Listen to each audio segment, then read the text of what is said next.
Hi, I'm Belle.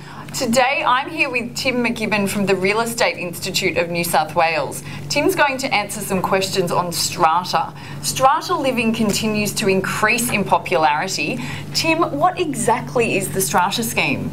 I suppose in a strata scheme you're living in a far more higher density style of living than you would in the traditional quarter acre block that we probably grew up with. Yeah. So there are rules and regulations about trying to manage the process of people's activities and having respect for each other within that higher density living within the strata scheme. Okay. As an owner, what are some of the basics that we need to know? I suppose as soon as you buy your lot, if you will, or your unit within the strata scheme, you actually acquire the airspace, if you will, in that particular lot. It was once described to me, and this is the way I always get my head around it, you actually own the thickness of the paint and the space in the middle. But then collectively, you own the entire property with all of the other unit holders, and they come together to be called the Owners Corporation. Right, thank you. I suppose as an Owners Corporation, the other thing, the responsibilities you take on is the cost of the maintenance of the property. Okay. So obviously there's a variety of costs associated with the property, and collectively everybody has to contribute towards that. I think finally, Bill, the other thing that people take on is embracing all of the rules that are attaching to the property, to the strata scheme. Okay, so there are rules involved. Oh yes, with that. very much so, and they govern the things that we can do living in that higher density property. So we're turning our mind to how we conduct ourselves as part of that strata scheme. Okay, thanks.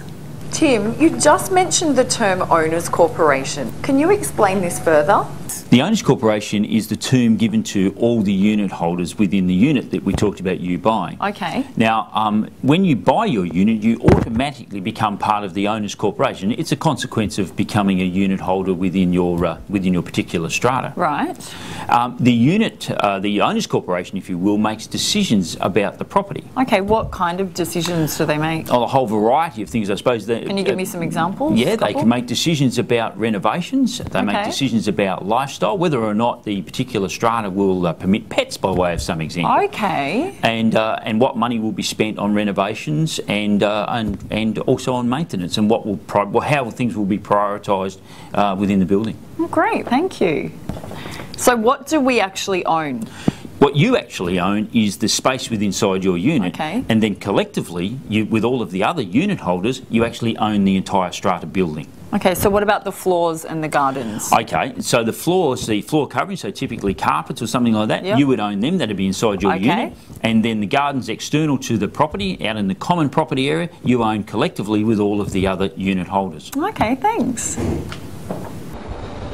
So just to summarise, a strata scheme is a higher density style of living with rules, responsibilities and costs that you take on when you buy into that building. Individually, you own the thickness of the paint and everything else within the unit, including things like the carpet. And collectively, you form a body called the Owners Corporation. What this means is that you own and are responsible for all the external parts of your block, things like gardens, entry areas and stairwells. And the Owners Corporation is also responsible for the costs of maintaining the block and for setting codes of conduct for living in the block.